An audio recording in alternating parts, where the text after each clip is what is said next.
Relentless. I think that is the word that best describes Poco and Xiaomi when it comes to phone releases this 2021 and even before 2021. I mean, we all know that Xiaomi has released a bunch of phones from the Redmi Note 10 series, and now Poco has a follow-up to their budget-friendly Poco M3. And I'll tell you more about the Poco M3 Pro right after this intro.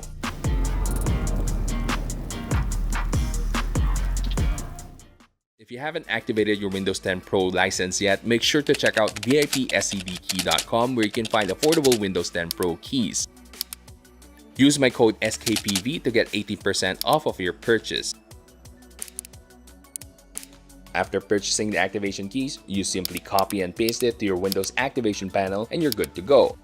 You'll also find keys for Steam, PSN, and Xbox among other gaming keys on VIP-SCDkey.com. Now as usual, here's a quick unboxing so you'll know what's included in the package.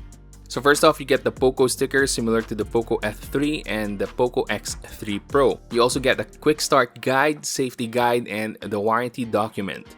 And you also get the soft case that has a flap to cover the charging port. This is a very simple touch, but very ingenious. In the box, you also get the 22.5 watt charger, but the phone can only charge up to 18 watts. And of course, there's also a USB-C charging cable. So the Poco M3 Pro comes in at 159 euros or around $195 for the 4GB RAM and 64GB storage base model, and 179 euros or around $220 for the 6128 variant. Now before I continue, let me just tell you that the Poco M3 Pro has the exact specs of the Redmi Note 10 5G, from its processor, its cameras, and down to its battery capacity. Now I don't have the Redmi Note 10 5G with me, so I can't show you a side-by-side, but from the looks of it, the only difference between the two is the design at the back and the available colorways. Anyway, onto the ports. At the bottom, we have a microphone, a USB-C charging port, and a mono speaker. On the right, we have a side-mounted fingerprint scanner on top of the power button and the volume rockers. The hybrid SIM card tray is on the left, and you can choose to use a dual SIM or a single SIM plus micro SD card setup. On the top, you have a headphone jack, the IR blaster, and the 360 ambient light sensor, and the noise cancelling microphone. At the back, you have a triple camera setup with a 48 megapixel shooter as its main draw. It has a 3D curved back design, and this power black variant has a glossy finish, so it's gonna be a fingerprint magnet. You can already see that. It's also made out of plastic, so it's bound to get scratched unless you slap on a case on it pronto. At the front, we have a 6.5-inch Full HD IPS dot display, and it has a 90Hz refresh rate with a feature called DynamicSwitch, which simply means adaptive refresh rate. And I'll tell you more about this later on in the video. It also has Corning Gorilla Glass 3 for its protection. With its plastic frame, the Poco M3 Pro weighs 192 grams, and it's so easy to use one-handed, even with a case on, and light enough for everyone. The Poco M3 Pro comes with Android 11 and MIUI 12 out of the box with the Poco launcher. You get the usual bloatware of pre-installed games which are easy to uninstall, and a mix of Google and Xiaomi software. In its special features, you still have Game Turbo and as well as Second Space. The most intriguing aspect for me with the Poco M3 Pro is the MediaTek Dimensity 700 chipset. And that's because the mobile industry has been dominated by Qualcomm Snapdragon chipsets for most of Xiaomi and Poco phones. So I was really curious as to how this would perform. Now, right off the bat, I'm not gonna lie, the animations are sluggish. And I'm pretty sure this isn't a performance issue thing, but more of an optimization issue. So my recommendation, if you do get the M3 Pro and you experience the same thing, simply turn on the developer options and turn off the animations. This will greatly improve your experience with M3 Pro instantly. And again, I know this isn't a performance issue because the M3 Pro actually got a very good score for a mid-range chipset with its Antutu benchmark, as you can see. So for those who are gonna get the Poco M3 Pro really early, I know most of you are gonna panic and worry that your phone isn't up to snuff, but don't worry, this is all gonna be optimized through updates. And I'll be doing a follow-up video on this too if and when the situation improves. Anyway, I think the biggest draw of the MediaTek Dimensity 700 is the fact that phones can now offer dual 5G connectivity to consumers at a very affordable price. As of the time of this video, I haven't really been able to truly test its 5G network yet, but again, I'll be doing a follow-up video to show you guys how its 5G network performs.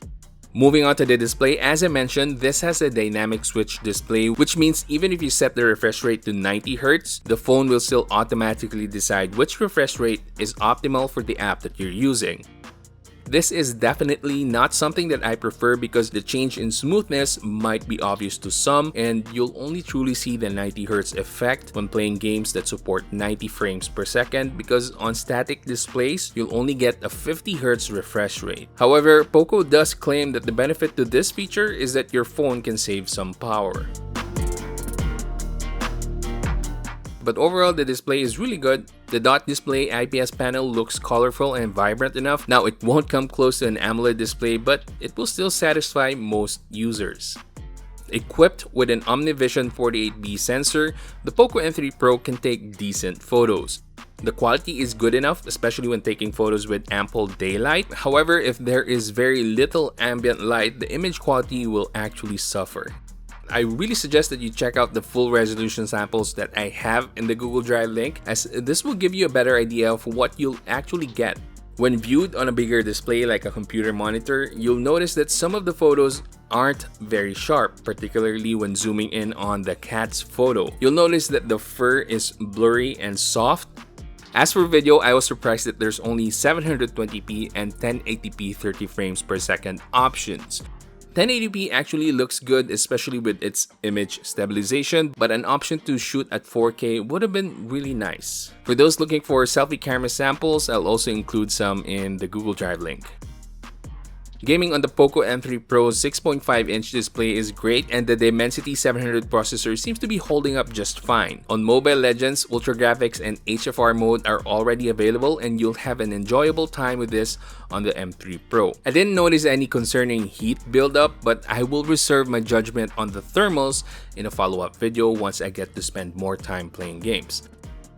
As for Call of Duty, the graphics quality is maxed out at medium and the frame rate at high. Other graphics options are also disabled, so it seems that this isn't well optimized yet for the Dimensity chipset. So we'll really have to wait for that optimization, and hopefully it does come. Now for PUBG, it ran smoothly with maximum HD high settings. Nothing spectacular, but I didn't experience any lag at all. And if you want to play on smooth settings, you can only go up to Ultra. Now, since my unit came in a little too late before the launch, I haven't had time to play Genshin Impact nor really check the thermals. So watch out for my follow-up video to see more gaming information, and if you have requests for games that I should test, drop them in the comments. So this is equipped with a 5000 mAh battery and can charge up to 18 watts. You can easily go through a full day or even two without recharging with regular use on Wi-Fi. That said, if you're always outdoors and you're gonna use the 5G network, expect to drain this by the end of the day. But you know, just a caveat for you guys, battery life really depends on how you use your phone, so your mileage may vary. Now, I know this is gonna confuse even more people on which phone to get. You already have a lot of great mid-range options out there, and then the Poco M3 Pro comes along with its affordable price and dual 5G network connectivity, and this just adds to the confusion. Now, I know this is gonna confuse even more people on which phone to get. You already have a lot of great mid-range options out there right now, and then the Poco M3 Pro comes along with its affordable price and dual 5G connectivity, and you know, this just adds further confusion. Now, I don't have the local pricing yet for the Philippines and other Asian regions, but when it launches here, make sure to tune in to my channel as I'll be sharing that with you.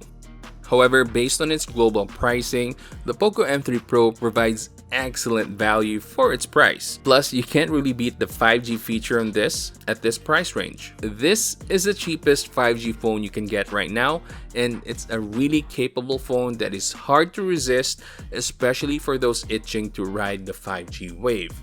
Whether you should get one really depends on your needs, but I think this is the perfect time for me to make a video on which mid-range phone to get. right? I mean, let me know if that's something you'd be interested to watch. But as I mentioned several times in the video, I'll be doing a follow-up video on the Poco M3 Pro just to give you guys more insight on this phone before its official release here in the Asia region. Anyway, as usual, links to the Poco M3 Pro will be in the description box. And if you enjoyed this video and found it helpful, please give it a thumbs up, subscribe to my channel, and hit that bell button so you can watch more videos like this in the future. That's it for today, guys. Keep safe and have a great day.